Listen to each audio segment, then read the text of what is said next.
Hello YouTube and welcome back to another Dare to Game video. Today we're playing Red Dead Online and we're going to be doing another outfit guide. Today's outfit guide is going to be Kurt Russell's version of Wyatt Earp from the movie Tombstone. So he wears obviously a number of outfits in this movie. We're going to be doing probably his most iconic one. If you picture Virgil, Morgan, and Wyatt Earp along with Doc Holliday walking down towards the OK Corral, that's going to be the outfit we create today. And it is a pretty cool Western outfit. I think a lot of people will recognize this if you decide to dress up like it in the game. So let's just start it off, like always, with weapons. Alright, so the first gun we're going to be trying our best to imitate is going to be his Colt Single Action Army revolver, and this one is, well, he uses this for the majority of the movie. Whenever he has a gun, it's usually this one. And he uses the cavalry variant, so it's the one with the nice long barrel on it, so we're going to be going with the cattleman revolver with a long barrel on it, and then improved sights, improved rifling, you know, like you always do.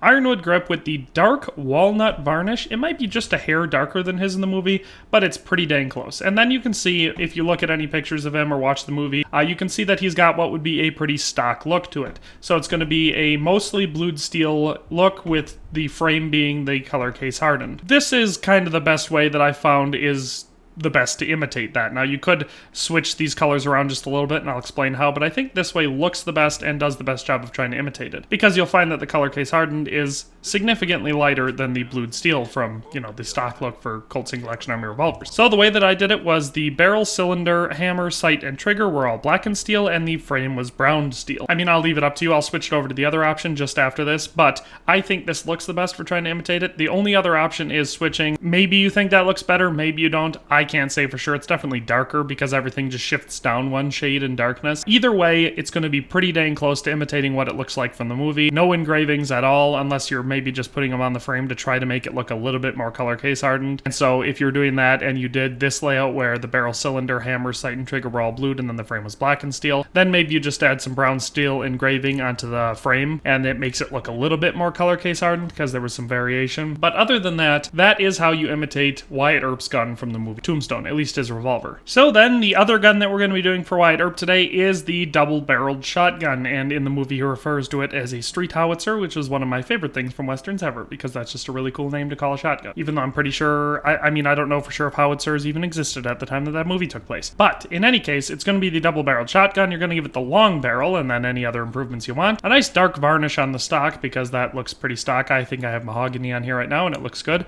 No engravings, no carvings. Then we're going to have blued steel for the barrel and the trigger guard, blackened steel for the frame, and then brown steel for the trigger, the sight, and the hammer. And it actually looks pretty much exactly like the gun from the movie, which makes sense, because this is pretty much the stock look for these guns, at least from the time period, so most of them look like this. In fact, I have a double-barreled shotgun from the late 1880s, and it looks almost exactly like this. So, with all that in mind, those are the two guns. Again, there are a couple other guns that he touches throughout the movie that you could probably imitate. In fact, at one point he uses a much shorter-barreled shotgun. I shouldn't say uses, gets a much shorter-barreled shotgun. So if you want to imitate that, you easily can, but this is the one that I think is most iconic for it. So if you want to go shoot Curly Bill Brocious in the chest with both barrels, this is going to be the gun for it. So with all that in mind, that is the guns we're going to be dealing with for this outfit guide. Let's move on to the clothing. And so there we have the full outfit. And now, just as a special note, if you really wanted to imitate any of his other outfits, it's just a couple changes, and I'll tell you about them as we go along, because there are basically two other primary outfits that he wears throughout the movie that are real iconic, and those are very easy to imitate because most of the items are going to be the same as this one. But this is the outfit in its entirety. So before we get into that, the hair and facial hair, I went with a slightly longer variant of the hair, but not super long,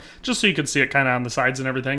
His is a bit longer in the movie, but we don't have a in-between between like the slick back shoulder length and then this one, and I think the shoulder length looks totally wrong for the character, so I went with this one, dark brown like his hair is in the movie, and then gave him this mustache. I think it most closely matches the one he has from the movie. It's pretty dang close, and again, went with the dark brown for it. His is just a little bit more handlebar-y in the movie, but what are we going to do? The facial hair options are severely limited in this game. I say that in almost every outfit guide. But with all that in mind, let's just move on to the clothing pieces. So the hat I went with, and the one that I think is definitely the best because it most closely matches his, is the Row-Barrow hat. And it just matches the best because it's got a nice thin brim like his does. It's pretty much flat and has a flat top, so it looks almost exactly like not only the one he wears in the movie, but the hat that he's most closely associated with in any historical photographs of him. If you don't, this one was added with Quick Draw Pass 2, So if you missed that and you don't have any way to get this hat, then there are a few other alternatives. I'll just show you basically the one that I think matches the best if you don't have the Robarrow hat. If you're fine with it being a little bit too light, the gray stride hat, I guess, works passably well.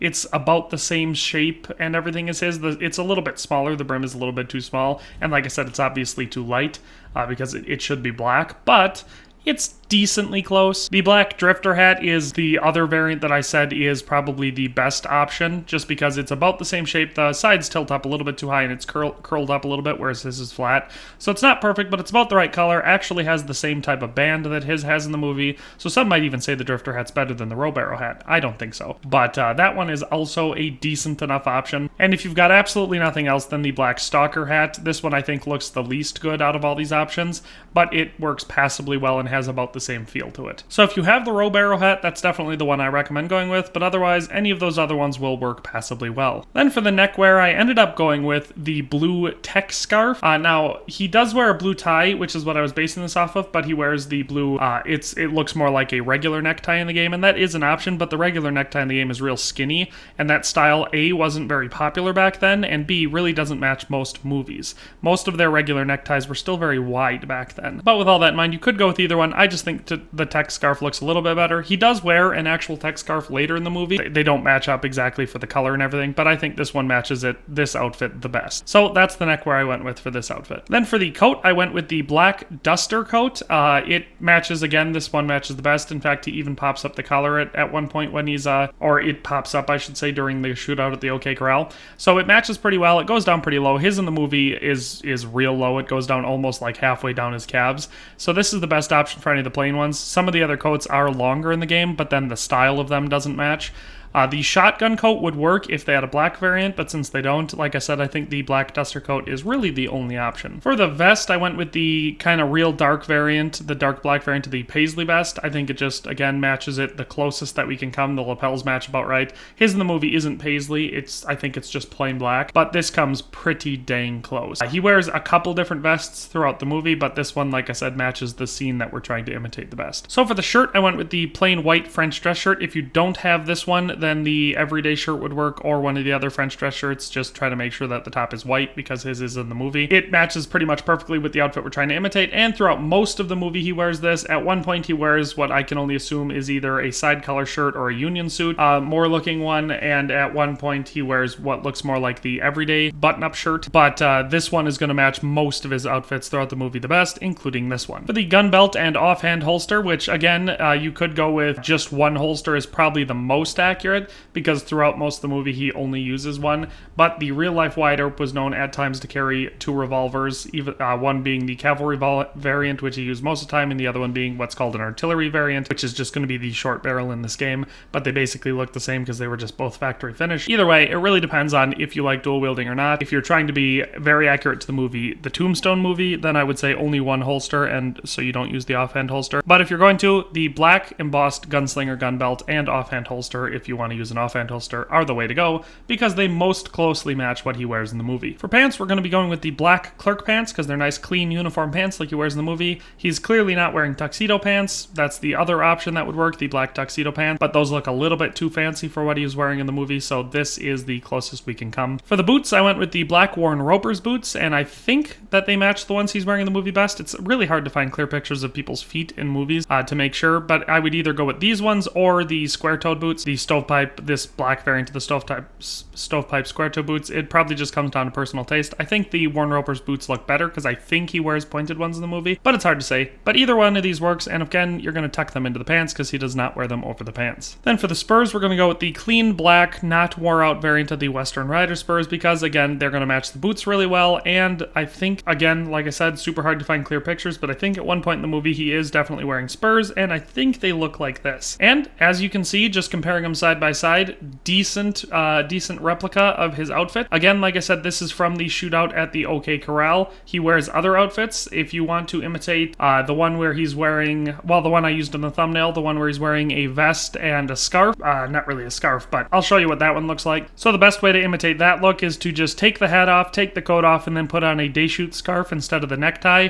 Obviously, the scarf he's wearing in the movie has red on it, but other than that, this is pretty close to looking like what that looks like, and then there's the one he wears during most of the Vendetta ride. And for that, we're going to keep that scarf on, put the hat back on, or take it off because, you know, it goes both ways. And then I think the gray Walden coat matches it the best. The shoulders look a little bit different, but the color's right, and the way that it kind of sits on him looks right for, you know, like I said, what he's wearing during the Vendetta ride. But neither of those are here nor there. We're trying to imitate the one from the shootout at the OK Corral. So with all that in mind, I've showed you a whole bunch of different ways of dressing up like Wyatt Earp from Tombstone. Thanks for watching another Dare to Game video. If you like this video, please leave a like and a comment. If you haven't already, be sure to subscribe to the channel. If you like my content and would like to support this channel, consider becoming a member today for as little as $1.99 a month. It makes a huge difference. But in any case, thanks for watching and have a nice day. I'll see you next time.